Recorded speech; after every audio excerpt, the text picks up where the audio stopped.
Well, hey guys, thanks for tuning in to the Straight Outta Prison podcast. My name is James K. Jones, and this is my story. And this is Haley Jones, and this is his story that has now become a part of my story. So we're in season 3. We've made it to episode 4, and we're going to call this episode The Unraveling. The Unraveling. So basically, we're going to talk about how Everything things were apart. not as they appeared to be. Yeah. So I was, 4 months out of prison. You know, first 3 or 4 months I was out, it seemed like everything I touched was like, you know, everything just was going just so well. It was like I had the Midas touch. I mean, everywhere I went. You had the what touch? The Midas touch. What does that mean? That's an old, fairy tale about somebody that could touch things and it would turn into gold. Oh, okay. So everything up through that point was just working out so well. Mm-hmm. But like, for example, the job, the getting the house, everything, everything just was like bam. You were just bam. working the plan. I had the plan. I was following the plan, working the plan. Everything was just yielding incredible results, and I was so excited, and it was crazy. Kind of like the first day of a diet, just working it. It's doing. Then day 2, it's like it sucks. No, it was more than that. I was 4 or 5 months in before things started. I had I know. There were like red flags. I had stuff, but then, I was trying to think the best. In a lot of ways, I didn't know what I didn't know. Right. Especially about like the church world and privately owned restaurants and, just things I didn't know. But also, I mean, I'm curious to just jump into it because I'm wondering how much of this stuff is just real life stuff that looking happens back on to it everyone. Now, it is real life. Yeah. It's just what you navigate through. But I was a little starry-eyed. I was in a new city. I was in a new job and a new, straight out of prison, and I was, honestly, I just had so much energy, just like life. I'm ready to live life. I'm ready to do things. Yeah, after being locked up for almost 8 years. 7 years. 7 years. So what was the first thing that unraveled? Probably the church. It all happened at once, really. Really? Okay. But let's just start with the last good thing that happened was, I got my little duplex, and I had it for 2 months before I moved in because I was supposed to be at Shepherd's Fold till February the 13th was my 4-month mark. But remember, if you go a couple episodes back, Joel let me go early because he said that I was treating his program like a necessary evil, and right. I was ready to go already. I mean, it was time for me to go. I had an apartment, I had everything I needed, but then it wasn't quite ready to move in, so I stayed for 2 or 3 weeks at Tommy and Brenda's house. Mm-hmm. But then me being there every day, it was so easy to be there. It was, I had my own room, my own space, everything. It was a nice house. And they started floating the idea, you don't have to rush off. You don't have to rush off. And I was like, no, I have to stay with my timeline. So I was supposed to move in February. I got to move in February. I just, that's how I'm wired anyways. It is how you're wired, even to this day. Have the plan, work the plan, keep the plan. But some of the ladies at the World Victory Church thought it'd be nice to throw me a housewarming party. Because, I really didn't have much of anything. My mom had given me a washing machine and dryer, and then my dad had a bedroom suit that was at my granny's in Atlanta that his grandmother bought for him, and she told me when I was a little kid, he's going to give you this when you're old. So I had reminded his wife of that, my stepmother, Pat, when they got married. Was like, if you ever get rid of that, Granny Green said that was mine. So while I was in prison, they moved in a new house, and they put that over at my granny's because they thought probably I would go live with her. But then I didn't. But then, so I went and got, my bedroom suit from there. But that was all I had. I had a bedroom suit. I had a washing machine and dryer. Thank you, Mama. And a car. Yeah. So, but I didn't have much else. So the ladies wanted to throw me a housewarming party, and I thought that was cool. But then I was kind of weird because I was like, ain't that what you do when you get married? And they were like, no, you're starting your own home. You need for things. sure. That's a thing, for sure. So I was like, okay, let's do that. And then somehow it got out, at my job that I was having a housewarming party. Then all of a sudden, all them people wanted to come. So it turned into this huge event. And it was on a Sunday, and somebody brought food, and it was just, this was a little bitty dupe. It was a 2-bedroom, probably 700-800 square feet, and there was 30 people that came through there that day. But there was one of the assistant chefs that worked at Rossi's. He was from Italy, and he did not speak very good. He could speak English, but it wasn't like great English. And I remember him, his wife was the banquets director there, and she was American. She spoke good English, but he came up to me and was like, James, I really want to come to your party, but can you tell me, like, explain to me, like, what is, how do you say, warm house party? So I was like, no, it's a housewarming party. So what ended up happening was I didn't have to buy anything. They gave me everything. Oh, wow. Sam Abson, his wife, gave me a couch and a love seat. Like they bought it new, or was it used? No, some stuff was new, but like that stuff, it was like an old couch that, you know, they upgraded, and he wanted me to have it, so we went and got that. Me and Jimmy went over there and picked that up. Then there was a couple at the World Victory Church, Scott and Leslie Sides. They brought me it was a dining room table and chairs, a coffee table and end tables that she had grown up with. And oh, wow. It was, but her parents let me have it. They went to church there. It was just crazy, the stuff. And then, you know, towels and washcloths, dishes, everything. They gave me everything. They just set you up. One lady sent like a garbage can. This older lady that went to World Victory Church, she filled up like a garbage can, like a big outside garbage can, just full of stuff. Like she went and bought everything. Wow. So that was like a high point. Yeah. And then it was a great day. You know, my family sent stuff. My Aunt Sue sent me all my bedding and, you know, just everything I needed. Stuff I didn't even know I needed. You know, I'd never lived by myself. This is going to make people that are moving want to have a housewarming party. Do it. I mean, especially if you're starting out, it was pretty neat. Yeah. But then probably the only thing I didn't want, somebody gave me a fish inside of a vase with a plant on top of it. And I was just like, I can't be taking care of no fish. But anyways, the next day the fish was dead, so I felt released from that. But I had a weird, that first night being there. Everybody was leaving. Then Tommy and Brenda like hung back.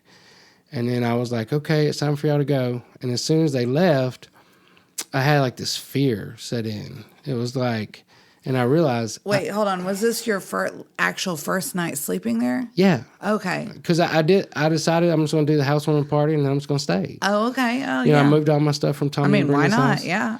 I was paying rent. I was paying power bill, paying water, you know, paying all the stuff. And I just knew I needed to do the next thing. Right. But I had like this, when they left, it was like this nagging, like fear just sat in on me. And I realized I've never been alone in my whole life. Wow. Because, you know, when I went to prison, I was in my mama's house. Mm-hmm. And once you get to jail and prison, you're never alone. Right. So this was like, I was 27 years old, and this was the first time I'd ever been alone. So it was. Wow. But it was strange. I knew that I had a choice. Like, you have to just make a choice and you have to push through, or you're going to stay stuck. So I just decided to push through. I prayed and said, Jesus, help me. And I never had any problems with it after that. But that first night was scary. So what were you afraid of? I don't know. It was like an unexpected feeling of I'm all alone.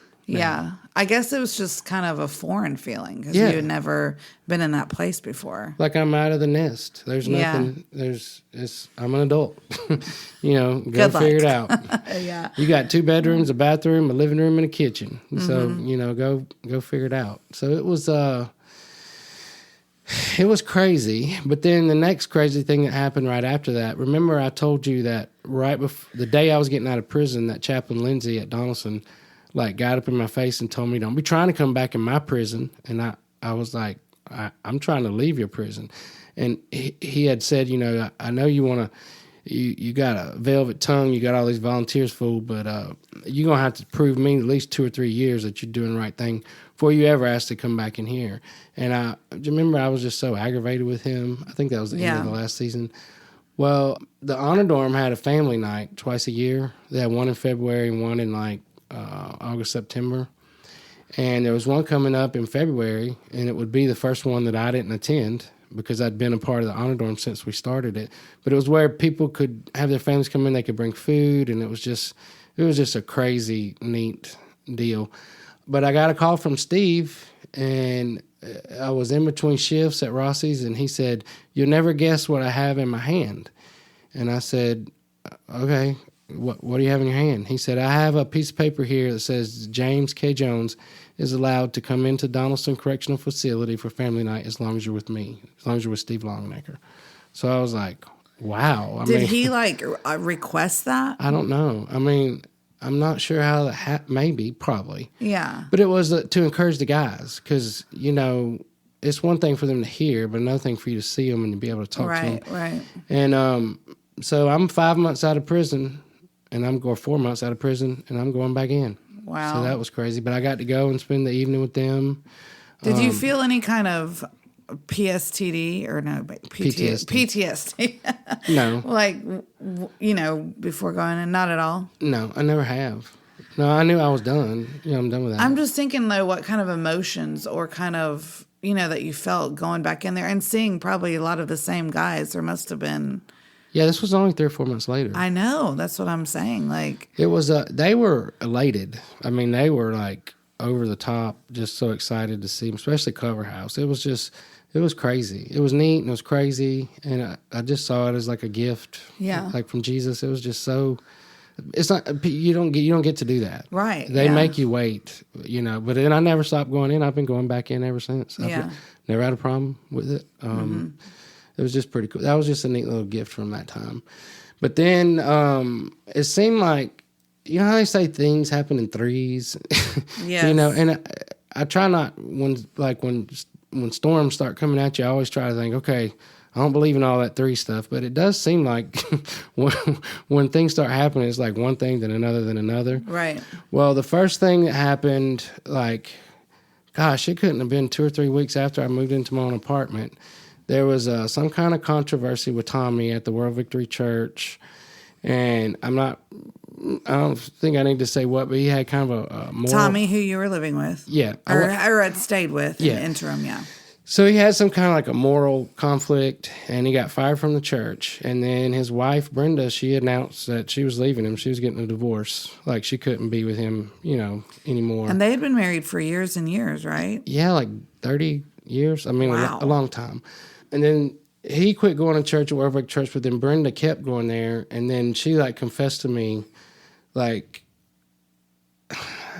the way she said it was, you know, I was living my life, doing my thing, and then you came into my home and you just breezed through here like a tornado. And I was like, what? Like, what? Like, me? And she was like, no, it was a tornado of life. Like, it was good. Like, I'm been depressed and didn't know why, and I just need to get out of the situation. But that made me feel guilty. Like, don't put that on me. But it was almost like she didn't want to live in her house anymore after I left. But I was only there for 4 months, so it was just weird. Like, the whole thing started getting more weird and weirder and weirder. So there was like a split with Tommy. Well, hold on. I feel like we need to like pause there because I'm sure people have questions. What? I mean, that is so what she was saying was, I guess, and you correct me if I'm wrong, like, yeah. It's almost like you're living like kind of a mundane, doing the same thing. Yeah. And then, I mean, part of me can see how someone comes in just out of prison who has a new lease on life and new I was excited, motivation to move forward. And as you say over and over again, do the next thing and take the next step. And so that just like awakened her soul. I mean, that sounds very dramatic, but is that what she was telling you? Pretty much, but it wasn't just that. There was there was a moral conflict that was helped her make that decision. You mean between her and Tommy? Yes. Yeah. Okay. So I guess too, it just kind of made her stare truth what was really happening. Yeah, like she came to a place of... And needed to do something different. Like and I told you in the last episode, I started realizing like most of the stuff with Tommy was a facade. Mm-hmm. Like he had a wallpapering business and then he was a pastor at this church. But then if you get to know him, like if you scratch the surface, you realize like, no, all this is a mess. Like everything is like half-truths and a mess. And I just, you know, if I ever say anything to him, he'd be like, who do you think you are? You little wet behind the ears, you little green, you know, like telling me I didn't know what I was talking about. And it got bad really quick. It went bad. It's interesting, though, how, you know, someone like that can be used for such great things, and he helped you so much. He did, and I'll never take that. Equipped you in so many ways, Yeah. Tangibly. Believed in me, was there for me. Right, but he had his own issues going on. We all, on this side, we all have issues. That's what I'm saying. And that's one thing I love about, our pastor Chris, like he says that everybody, when you go to church, you wear a mask because that's what you do at church. So you have to find people that you can get in relationship in small groups to take the mask off and be honest, because you can only be healed if you're honest. Like you don't have to tell everybody all your business, but somebody needs to know your secrets. Right. Because what do they say? You're only as sick as your secrets. Like you can't be free until you get the secrets out. But this was the late 90s, 2000s, like that. They weren't doing church like that then. It was all this big, grand, God is powerful and let's have church and let's just do all that. But I can see how, coming back to the Brenda thing, how you were just like, how it almost kind of made you feel like. I did. I felt bad. I didn't cause all this craziness. No, I didn't. Because I didn't. I knew I didn't. Right. Well, it was there before you got there. Yeah. I just kind of stepped into it. Right. But it was sad, but it, ended up, it worked out the way it was supposed to. Mm-hmm. But after that, I couldn't be in close relationship with Tom anymore.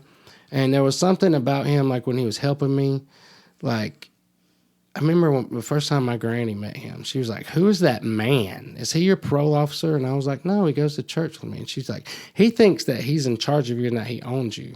I'm like, "Granny, nobody owns me." But I started like seeing that, like, as the more like freedoms I got, like he wanted some kind of like control over me. And, human nature is like that. Like when you, that's why I'm always careful. If I do something for somebody, like if I help someone, you don't help people and then expect something in return. Like if you help people, you do it from a pure heart where I just want to help you. Because that was basically like he was trying to, he said he always wanted a son and God never gave him a son, gave him a daughter. I was just like his son. I was like, well, I don't know about all that. But it just got, it never did for me, but it got like kind of codependent for him. Well, it's so interesting you say that, because I do think this should be, I don't know, I just think it should be said in something that I've noticed, just how people's identity can be caught up in even being the helper. Yes. Or being the quote unquote savior. And then that almost makes you, because I've even seen this in your story and our story, as long as it's been since you've been out, it's almost like, I don't think it's intentional, but you become like a project that makes them feel valued or good about themselves. And like, you can just see how unhealthy that is when I'm saying it. But I think when you're in the middle of it, you almost like don't realize it's happening. No, you don't. Like, I'm not saying you've talked about taking on the identity of a prisoner and then taking on like, I'm coming out of prison. But I think, and I've been guilty of this, taking on an identity of like, oh, I'm the helper. I'm helping them. I'm the person who got them out and got them started. And it's bad. And that becomes like enmeshed in the identity, which I think is not healthy, which is what you're saying. Yeah. And so it came to a place where that had to come to an end. Right. And then right after that, the job thing kind of came to an end because okay, but you were loving the job, so what happened there? I was living my best life. I was learning how to wait tables. I would even go back there and cook with the chefs and stuff because, I'm always be cooking. Right. But I was doing banquets. I was learning. I was just so much that I learned there. It was crazy. And also I was making a ton of money. So why did that unravel? What happened? Well, something happened with the Nabil. He was the dining room manager guy. I can't remember. He quit or got fired or something, and they hired a guy. His name was John Bertolini. He would end up becoming like one of my closest friends even to this day. I don't see him as much as I used to, but he was my boss. At first, he was the general manager of Rossi's. He was like one of those guys that had went to school to be a restaurant manager, was used to being in corporate places, very talented, very smart. He knew the restaurant business inside and out, and they basically brought him in to clean up, the mess. It was, some of the stuff was a mess because Nabil was like a people person. Like he was, figure the rest out. But they hired him and he came in and he was there for like 3 or 4 months, and we became like close friends. But it never really crossed like the boundary of him being my boss. But there was just a lot of mess, and he would always call on me to help him. And I remember one time a conversation that he and I had. We were short, and we had these banquets and all this stuff going on, and he was just like in a panic. And I was like, I told him about the honor dorm, like how we came up with a plan to make it work. And I said, I've learned, we can if we have a plan, we can figure it out with the people we got, and we can execute it and do it. And he looked at me like I was crazy. And I was like, no, let's just sit down. We only had like an hour. Let's come up with a plan. And we did. And we killed it, knocked it out of the park. And I think I made like $500 that night, and so did the other servers. But after that, he was just like, I don't know, like he was. Come on, if you did know. Because that sounds great, so I'm confused. He felt like after that, he was like, James kind of knows what he's talking about. But it wasn't that I knew anything about the restaurant business or waiting tables. I just knew that if you're in a fix, that if you can come up with a strategy and a plan, you can make it work, and it did. And it was a respect thing. He respected me after that. Okay. But then something happened right after that where Nabil wanted to come back, and they fired John Bertolini, and it was just awful just watching. And he was my friend by that time. And then, I had these problems with John Ed Willoughby because of the girlfriend and all the stuff. And right, because you thought you had been meeting his wife, but it was his girlfriend, and then you actually met the wife. Yes. Yeah. So I was trying to like push through, and then John Ed came and was like, I had a dream that you quit working here. Don't quit working here. And I was like, well, we'll see. We'll see what happens. But then I think it was the second or third day, Nabil was back. I went in. I had 2 parties that I was scheduled to work. But he was a player. Like, he wanted to, like... Who was? John Ed or Nabil? Okay. Nabil. Like, he was... And they didn't care. It was like he would find these girls that he wanted to be, in relations with. And then he would give them parties and stuff so they would like him or whatever. So servers, you mean? Yeah, he was using his position to do extracurricular activities. But you know me, I'm all business. Like, I'm not, if this is, I'm working on putting my heart and soul into this, then, I ain't playing them games. But I came in, and he had taken a party from me and gave it to a girl that I knew that he was interested in. And it just all stacked up, and it was stupid what I did because I didn't have a plan for what was next. But I just said, I'm out. I'm done. I packed up my stuff. So you just quit right there on the spot? Yes. Oh, wow. Okay. So that was hard, but it was like I had a righteous anger because I felt like what they did to John Bertolini was wrong, and he was my friend, and he was crushed. They just did him dirty, dirty. Well, then it sounds like they did you dirty if he just like snagged a party that. Oh yeah, it was small what he did to me, but it wasn't just that he did it to me. It was that I kind of knew what his motives were, and I'm like, I'm not working. I'm not being involved in I'm not doing that. I don't want to be on this team. If this is how we do business, because I'm not getting into the slimy and I'm not doing all that stuff. So I quit. I said, I'm out. And the next day, there was another restaurant that was similar to Rossi's down off 280. It was called Connie Kanakis's. It was a Greek place, fine dining. Mm-hmm. I went. I had a interview with the lady that ran the dining room there. She hired me, and I was going to start the next day. But I did something really stupid. I said, I feel like I need to tell you something because I don't want you to find out later and you get aggravated with me. But I've been in prison, and I just got out of prison. I've been at Rossi's for 4 months. And she looked like I kicked her in her stomach, and she was like, never mind, it's not going to work out. I wish you wouldn't have told me that. I don't want you here. Oh. So. Wow. But I did that to myself. I didn't have to tell her that. So she hired you, and then you just felt like you needed to tell the truth. And then I just didn't want secrets. I didn't want to be in a place where there had to be secrets. Where, what if somebody finds out? And I still don't to this day. Like, just tell it. Right. I remember at our wedding reception, your mom came up to me, and she was like, my cousin so-and-so's over there. Do I have to tell them you've been in prison? I was like, Mama Lou, you don't have to tell anybody anything. It's not my identity. Plus, that's been 20 years ago. But but I just don't like secrets. It's funny, like hearing you retell this story, or at this time, because so many of these attributes is like exactly who you are today and how you are today. It's so funny. It caused me problems. But I can see how back then it did cause problems, as you were only 4 months out of prison. Well, and I'd learned that in life after prison. You don't give information. But I just felt like I don't want to work here if it's got to be a secret. And then you find out it's going to be weird. But so she said she didn't want me there. And it hurt my feelings. And I thought, I need to get out of the restaurant world. I just need to do something else. And so I just, remodeled my little duplex and turned it from ugly to beautiful, just with some little touch up. So I decided I was going to start a painting business. Like, this will be fun. I love doing this. I can do it. My first client was a lady from my church. I charged her $500 to do 3 bedrooms, 2 bedrooms, a kitchen, a living room, a hallway, and a bathroom. And I thought it would take me 3 or 4 days. And, she had to buy all the paint, but I said it'd be $500. It ended up taking like 3 weeks. Oh, wow. And it was awful. Like, I was working from early in the morning to late at night, and it was just, I was so glad when I finished that. But she was happy with it. I mean, it was beautiful. Yeah. I totally redid everything.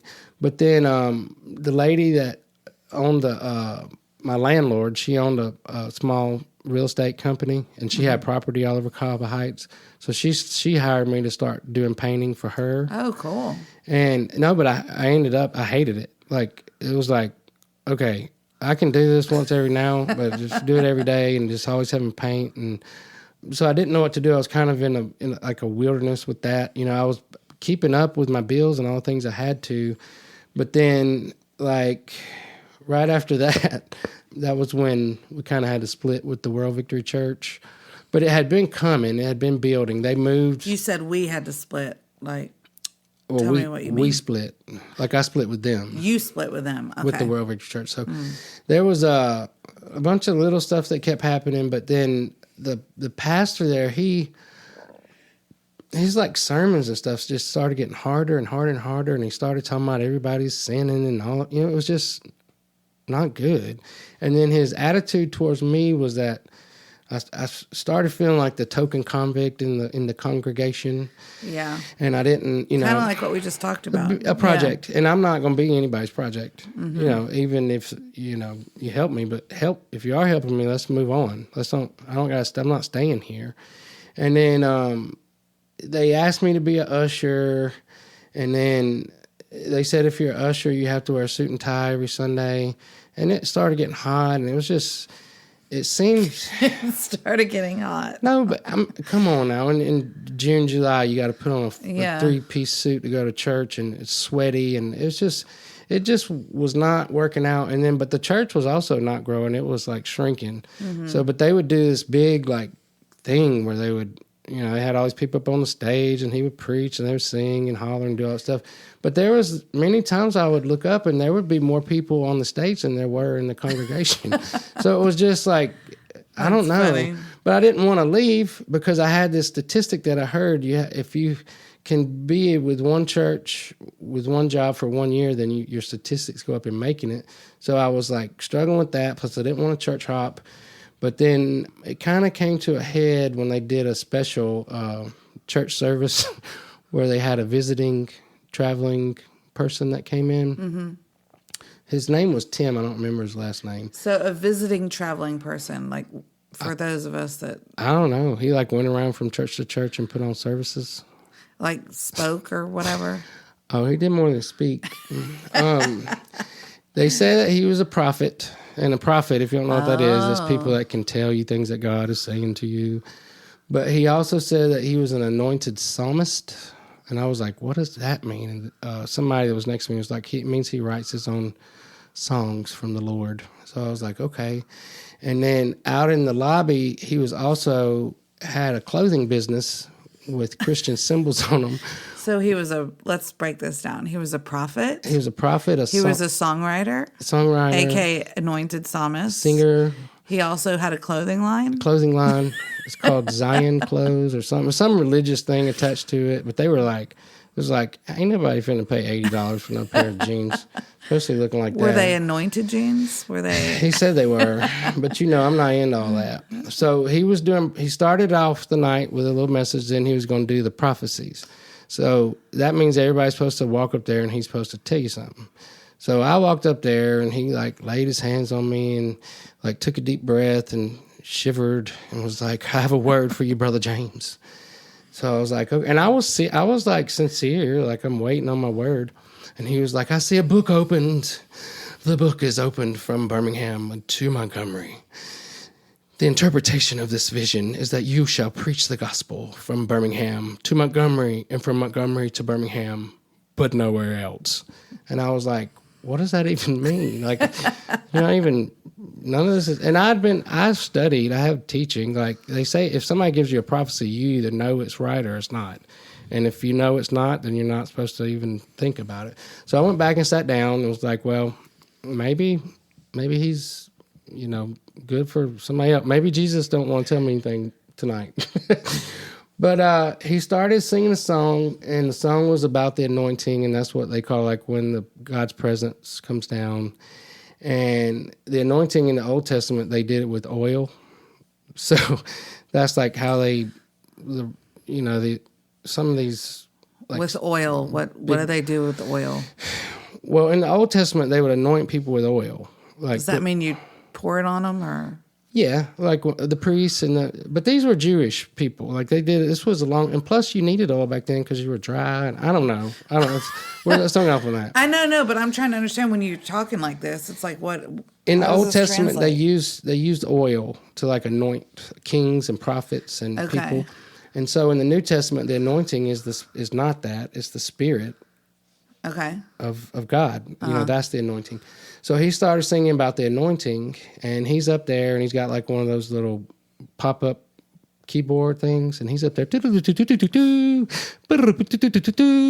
then he starts singing about the anointing, and then he starts calling it the grease. And he says... A.K.A. oil. Yeah. So he starts calling it the grease, and I think they said he was making this up in real time. I don't know. But then he started singing, the song was Release the Grease. So he was like, Lord, release the grease, release the grease. And it was getting weirder and weirder, like by the second. It just kept, it was just more weird and weird. So I'm sitting there. There was probably 50 people in the congregation, maybe a little bit more. So they started a march. They started riding the train. Come on, ride this train. Let's ride it. Choo, choo. Come on, ride the train. It's the choo, choo. But it was the Release the Grease train. So everybody was on the train, going around the church, hollering and carrying on. And it was not a very big church. It was just a little... I couldn't get up. I couldn't do it. You couldn't bring yourself to... I couldn't get on that train. And I was watching the train, and they were going around, and he just kept getting louder and louder, and he would say the same thing over. Release the grease. Then he started spelling it. RELEASETHEGREASE. So were people singing along with him or clapping or what? They were carrying on. So they went around a few times. I was towards the back, and I didn't get on the train. So they stopped the train for James. And the pastor's wife was like, James, come on, you're supposed to be on this train. So I was like, I don't want to get on the train. She was like, come on and get on this train. Get on this train. So I got up, got on the train. I walked. I didn't holler anything. I walked around one full time. One lap. Did one lap on the train, and I got to the end.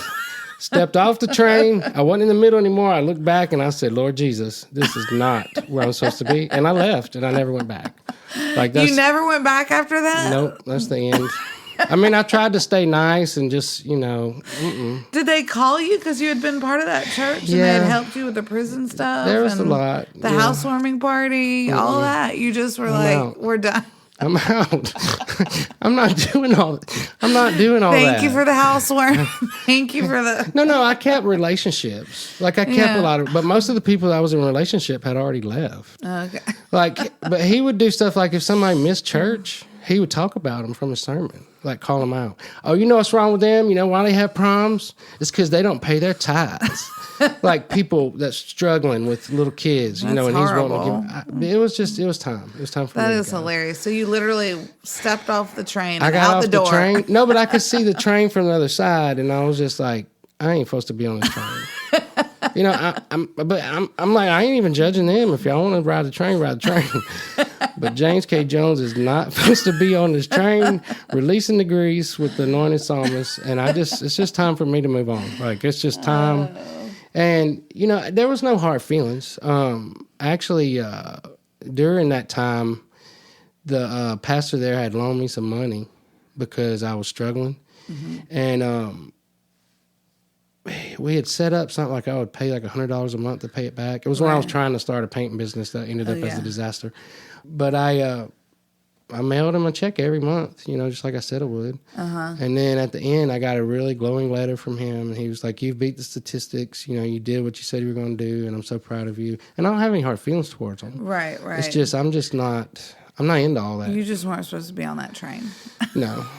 And I really don't feel like I was supposed to be a part of that church because it was going in a different direction. Yeah.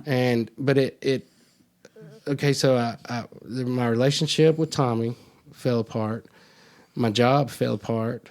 Then I tried to start a business that fell apart. Then my church fell apart. Mm-hmm. And then Steve came to me. You know, I was still meeting with Steve like once a week. But he said, you got to stay connected in a community of believers.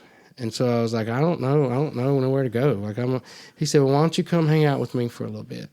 And I said, no, I don't like your church. I don't like the dog biscuit people and Habby and all them, Joel. The dog biscuit people. You don't remember last time the lady, that was the first time I went to Steve's church, she stood up at share time and tried to sell dog biscuits. Oh, yeah. It's like, I'm just not into all that. It's not my, you know, and he was like, look, I'm not asking you to stay. You don't have to stay. But you got to be connected somewhere. You're connected to me. Just do this for a little while till you can, like clear your head, figure out what you want to do next. And I'm here and I'll support you. Mm-hmm. But he said you have to be plugged in a community of believers. Yeah. Like you have to. You can't just not go to church. And I was like, I know that, but it's just I don't want to go to that church. Right. But I felt like I didn't have anything else to do, so I went to his church, and I didn't care for it. But then there was that whole thing about, you know, I still had, you know, like was interested in his daughter. But then... Oh, yeah, the sparks had flown. Yeah, but then right after I started going to this church, she got engaged to her little boyfriend. Oh, okay. So that was rough. I mean, it was like, well, I don't know. It was just a depressing time. Yeah. So all that stuff, my first 3 or 4 or 5 months started feeling like, you know, where I thought I had like the Midas touch and everything was great. And I'm, hey, how you doing? It all just landed where everything just fell apart. It was like you were done with the honeymoon period of coming out of prison. Now it's time to get into real life. Right. And then that just led me to, you know, honestly, that first summer I was in a deep depression. You know, I lived by myself. I was by myself. Mm-hmm. I think the first thing that really shocked me was I didn't have any air. And I didn't know. Air conditioning? No, I didn't know I didn't have any air. I remember there was one of those, it was a small apartment and the heat was like one of those little furnaces that was in the hallway that kind of heated up the whole house. Oh, because you moved in February. Yeah, I didn't. But I didn't have any air. There was no central heating and air. And the first day it got hot, I was like, what is happening? Did you have a window unit? No. Oh, my gosh. It was if you wanted one, you had to go get your own. They didn't supply anything. I had to go get my own refrigerator, my own stove. And so now I found out I had to go get my own AC. So that was weird. And I didn't really understand how window units worked. And, you know, by that time I was struggling financially. Right. And so I went to Walmart or somewhere and bought one. And put it in I thought if I'm going to be hot, I don't want to be hot in my bedroom. Right. So I put one in the bedroom. Eventually I got one for every other room. Yeah. But it was depressing. And, yeah, that is. Whew. You know, here I was, this hot summer of 2000. I had no air. And what were you doing for money at that point? Well, I had tried to do start my own business. It didn't work out. The painting. Yeah. I mean, it worked out for a minute, but it didn't work out long. And then I had taken on some odd jobs with a guy that was building log cabins that I went to church with, and I hated that. So I was trying not to go back into the restaurant business. And my friend John Bertolini, he lived in Helena, Alabama, which is probably about 30 minutes south of Birmingham. Mm-hmm. Was so scarred by what happened to him at Rossi's that he took a job with his neighbor who owned a landscaping company in Helena that was up and coming. Like their business was booming, driving a dump truck. And it was like the guy paid like $10 an hour, and all you had to do was just, drive. And he told me, talk to the guy, and he wanted me to come give that a shot. Plus he knew I liked working the yard. And I do. I love working the yards, love doing landscaping. So I thought, maybe that's something I could try. I didn't need a lot of money, but it was nice to have it. Right. Like my household bills weren't that much. My rent was only like $300 a month. Right. But so I took the job thinking, okay, I got to figure out, what's next. And I was feeling like, I'd always thought I was supposed to be like involved in ministry and helping people and doing something. And none of that was working out. And so I thought, well, if I can do drive the dump truck, I'll just start studying with tapes and stuff while I'm doing that. Mm-hmm. And I drove the dump truck for one day. It was basically you had to go somewhere and they had to fill it up and then you had to bring it back and dump it out. And when I got back at the end of that day, the boss, his name was Greg, he was like, man, that's service. And I was like, what are you talking about? I'd gotten like 10 loads back and forth in 8 hours, and most people only got 7. And I was just like, I was just doing what you said. I mean, I stopped. I took an hour for lunch. Like, I did everything you told me to do. But he was impressed with me. And the next day I came in, and he's like, I decided to put you in charge of a landscape crew.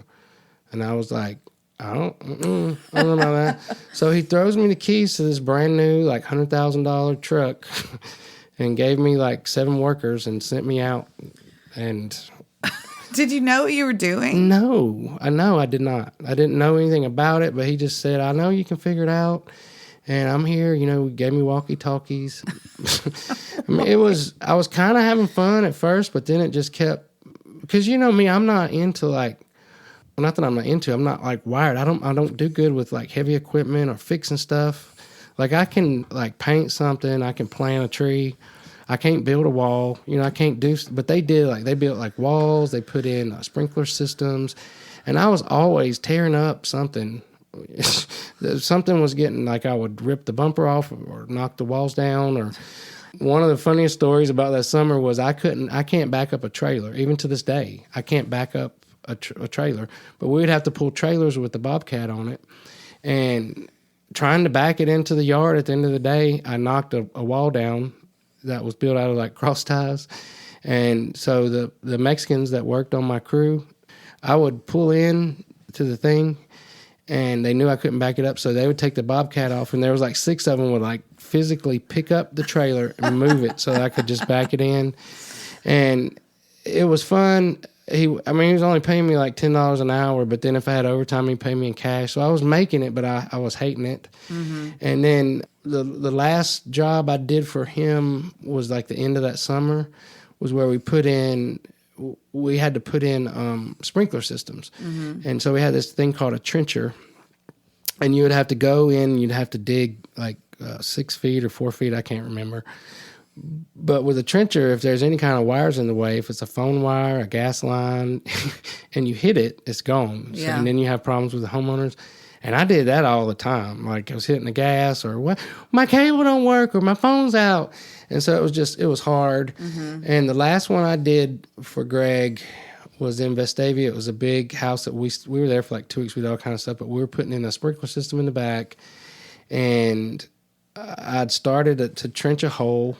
And I was at the edge of I don't know if a trencher is like a thing that goes down in the ground, like you lower it with a switch, and it goes down, and it creates like a little thin hole to be able to run pipes through for a sprinkler system. Uh-huh. But as I was lowering that down in at the edge of the yard next to the fence, it hit a rock and it bounced. And when it bounced, it grabbed the chain link fence.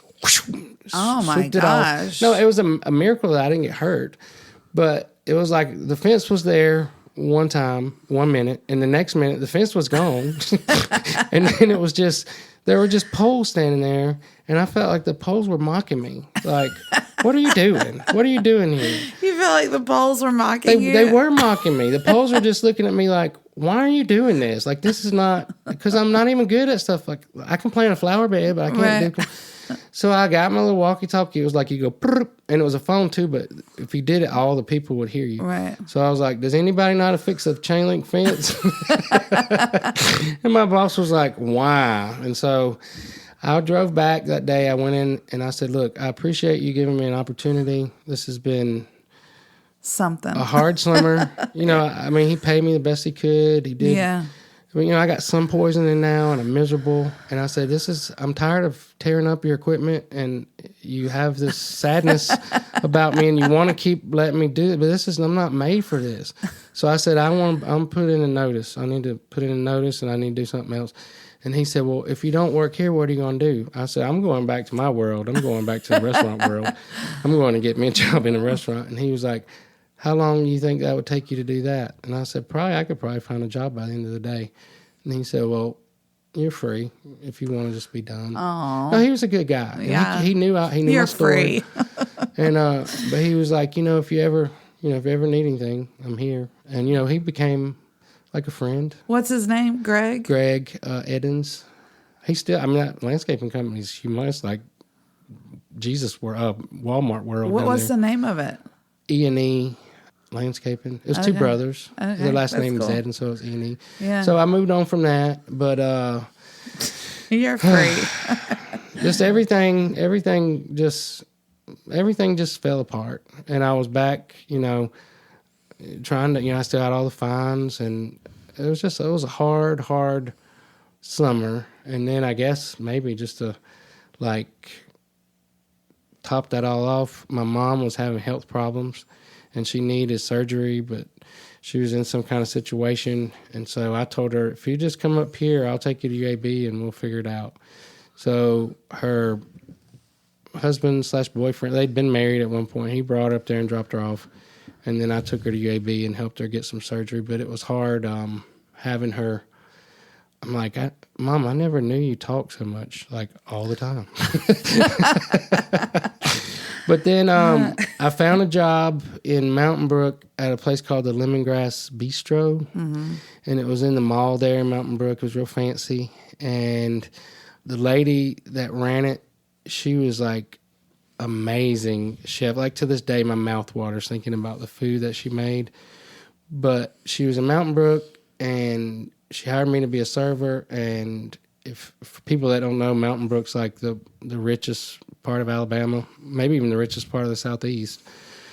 But they don't tip good.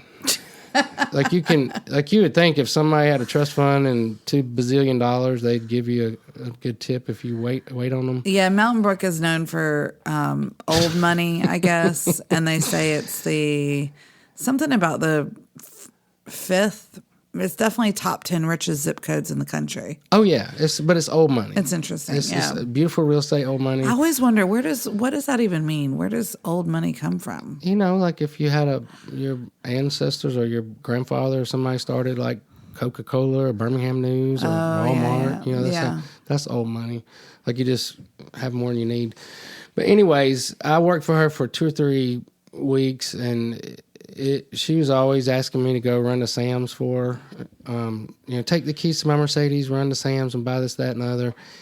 But she wasn't paying me. She was paying me when you're a server, you get paid $2.14 an hour. Or you did then. I'm not sure what it is now. But then. Oh, yeah, because you get your money in tips. Yeah, but then I wasn't making any money in tips. But then I think it came to an end for me. There was a hair salon upstairs, and I waited on these girls, and it was like 6 of them that came there having like a little office party. And we just had the funnest time. And there was this African-American girl, when I brought the bill, because she charged a lot for her food, she was like, we're going to pay this bill, and we're going to tip you good because you did great, and this is not your fault. But I want you to go back and tell your boss lady, if she want to know why this place is empty, look at what she charging, because she overcharged. And then I was like, well, I can't work here if I can't pay my bill. There's no reason for me to get dressed and come here. Yeah. So I had moved on from that, and I ended up, the day that Mom had her surgery was while I was trying to find another job. And I had taken her to UAB, and I was with her all day down there. And I literally had $3 in coins in my pocket. That was all I had, like, to my name. And like, Wow. I was trying to take care of myself. Now I had my mom trying to take care of her, and like just that fear, like I was just scared. Like, what am I going to do? But it's like I knew I just needed to keep stepping, and I never missed anything. I never missed a rent payment or a bill or a fine. I made it through, but it was so hard. But in that moment, you literally had $3 to your name? Under $3. Under $3. That was that year. I was trying to pray, like, what do I do? I felt like, I remember, like, people said, if you feel depressed, go do something for somebody else. So I went and gave blood. I didn't know what to do. I mean, I had to be there all day, waiting on her surgery to be done. May as well give blood while I went I'm at and it. got blood. But then, and, you know, I love Steve. He was my person, but, like, his church, like, I felt like I was in the desert. Like, these were not, I didn't want to be a part of it. And then Shauna's wedding was coming up, so they were all celebrating that. But then I was in like a men's group with Steve where where Shauna said, you know, I think I'm not supposed to marry him. And he told her, oh, it's the spirit of fear. Let me pray for you. And I remember just feeling like somebody kicked me in my stomach. I was like, I don't know if it's that. What if it's Jesus telling her, don't marry him because she's supposed to marry me? I mean, I didn't say that. Right. But I was just like, you know, going through that, and then didn't want to go watch the wedding and all that stuff. Watch the wedding. Well, no, I really felt like I was like struggling like it was with a show. I was struggling with this thing. I thought that she was the one. Like, I really believed that, but it just wasn't working out. But just like the church didn't work out, the relationship with Tommy didn't work out, the job didn't work out. Now this was another thing that just wasn't working out. And it just got me like to my lowest point. I was depressed. Honestly, every day I would say, why am I here? Like, why do I live in Birmingham, Alabama, struggling by myself when I could go home? Like, I could go home to Phoenix City. I could go to Atlanta to my granny's, and Steve was my anchor through all that. Like, every time he'd be like, James, this is life. I know that you think that, you know, life is rainbows and butterflies. This is life. If you leave, if you quit, you're going to quit again. So you've got to push through. And that is such sound advice and such wisdom. It was good. Because I do feel like, I mean, truly, who has not been in a place that they want to, like, okay, I need to just quit this? And well, I woke up every morning like that. Like, okay, today's the day. I'm just going to leave. I'm just going to pack up and leave. I'm just going to go. And then, you know, after my mom left, that was hard because she was with me for 2 or 3 months, but then... Oh, she was with you 2 or 3 months. Well, she had to heal up. Okay. And then they were having problems. There was problems in Phoenix. Who's they? Her and Jeff, her significant other. Mm-hmm. They were having to move out of the house that she had lived in for 10 years. And I was starting to feel like he was taking his responsibility to be her husband and passing it on to me. So I called him and said, you need to come pick her up. I'm not doing this. I'm just out of prison. It's time for her to come home. No, you barely could take care of yourself. No, I couldn't. $3 in your pocket. No, the next day I got a job. Right. No, I'm just saying. Restaurant jobs are easy to find. Understand your sentiment. But I was working 2 jobs. I found a job waiting tables at Tony Roma's, the rib place on Lakeshore. I did that at lunch, and then I found a job at a place south of Birmingham. It was a Greek restaurant called Justin's.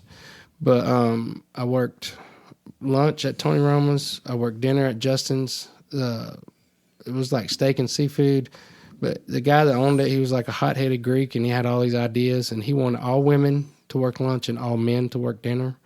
So it was like he wasn't giving me a lot of shifts, and he was treating me like I wrote something down one time wrong on a ticket, the temperature down, and he like screamed at me and hollered at me and berated me and told me it was coming out of my tips, the price of the steak. And I think I only worked for him a couple of months, but he was mean. And the rest of the staff like pulled their money and paid for it. It was like, and that I didn't even know them. I didn't know them, but it was just I was just in a lost kind of place where it was just, gosh, I hate this. Like, I hate everything about this. I hate, not having enough money. I hate trying to figure it out. And it was one of the hardest things I ever had to do was ask my mom to leave because that hurt her feelings. And then, but it was, I had to do what I had to do. Mm-hmm. But again, every day I would wake up and be like, this is not This not life. That's not what I'm doing. I mean, I hated both the jobs I was working. I hated the church I was going to. I didn't hate it. I just felt like I wasn't getting anything out of it. Right. It was just not. It was like very conservative, very traditional. Well, it's interesting. I mean, as you describe this, I feel like this. I've heard this so many times, and quite frankly, felt that so many times for myself. Like Everybody just being does. in a place of just like, I hate this. And something's got to give. So Something's got much. to change. Right. Yeah. So, I mean, how do you push through? What happened next? You just don't quit. I've learned that when you're in a situation where it hurts and it's a dry season, you just don't quit. You just keep going. And so I just kept going, and then it was funny how suddenly like that season ended. Like it felt like it was 5 years, but really like when I was doing the notes for this episode, it was only like 7 months of that hard Right. season. But I got a call from a lady named Doris. She had been a hostess when I worked at Rossi's. Mm-hmm. And she was like one of those ladies, like her husband had a good job. She didn't have to work. She just wanted to work. Mm-hmm. And she heard my story, became a James K. Jones fan, Like so many of us do. No, I mean, she did, but she loved me, like, and she went to church with Sam Abson and his wife, who was somebody I knew. Mm-hmm. And, did I mention Rossi's went out of business right after that? No, you didn't. Shut down for good. It ain't Really? the building's not even there now. They came through, knocked it down. So I was like, well, maybe I didn't make such a bad decision. Yeah. But she called me and she said, I know how much you liked working in Italian, and you're doing so good and so great. I took a job at this little place on Rocky Ridge Road. It's called Leonardo's. It's owned by one of the Brunos and Mr. Folletta.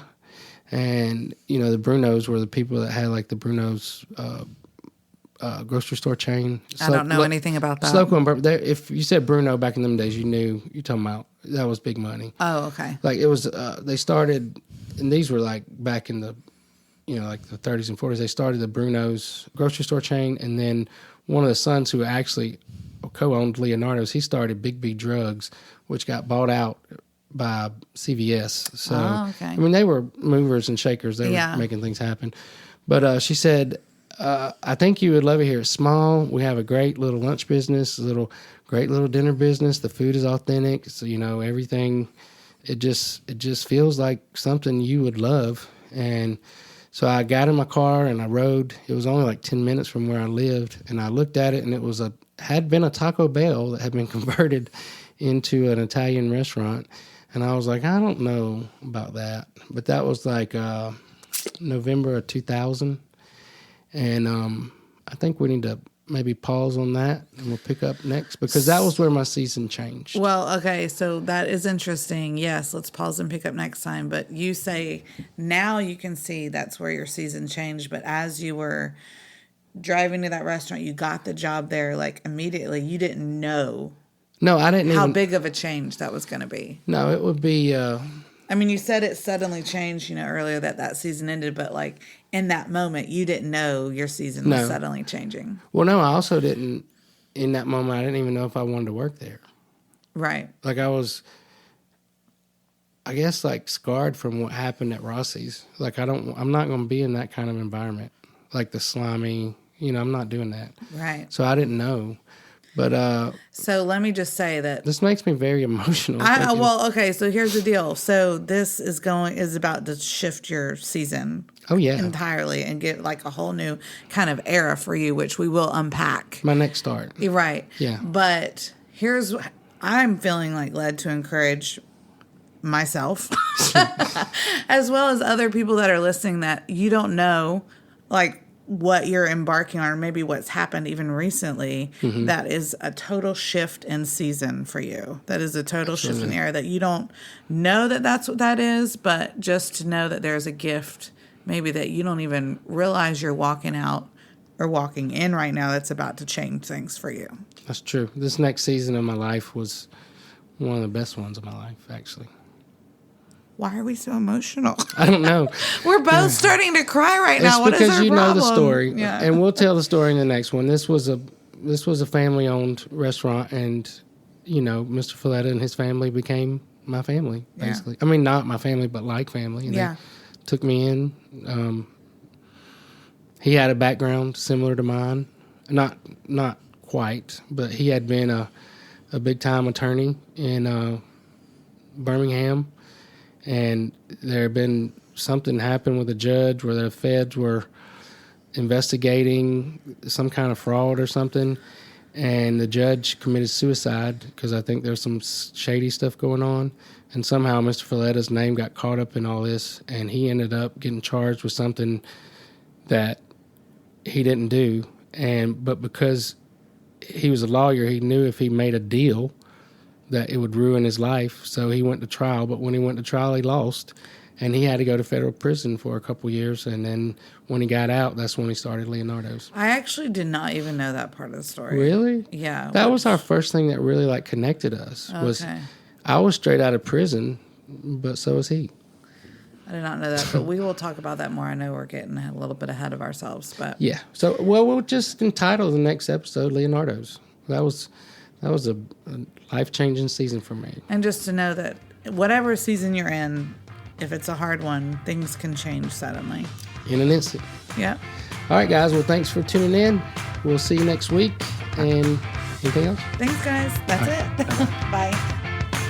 Hey, guys. Thanks so much for tuning in to the Straight Outta Prison podcast.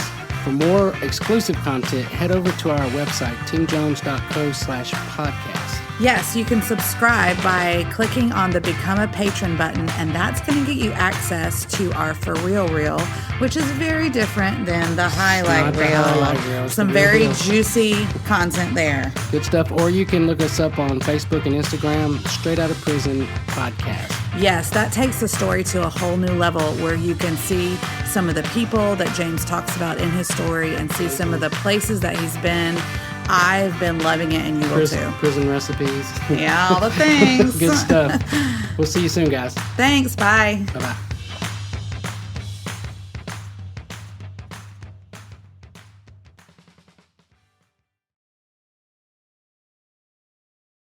Getting anything out of these videos, please hit the like button, the subscribe. If you never want to miss a recipe or anything I do, hit the little bell and you'll get notifications.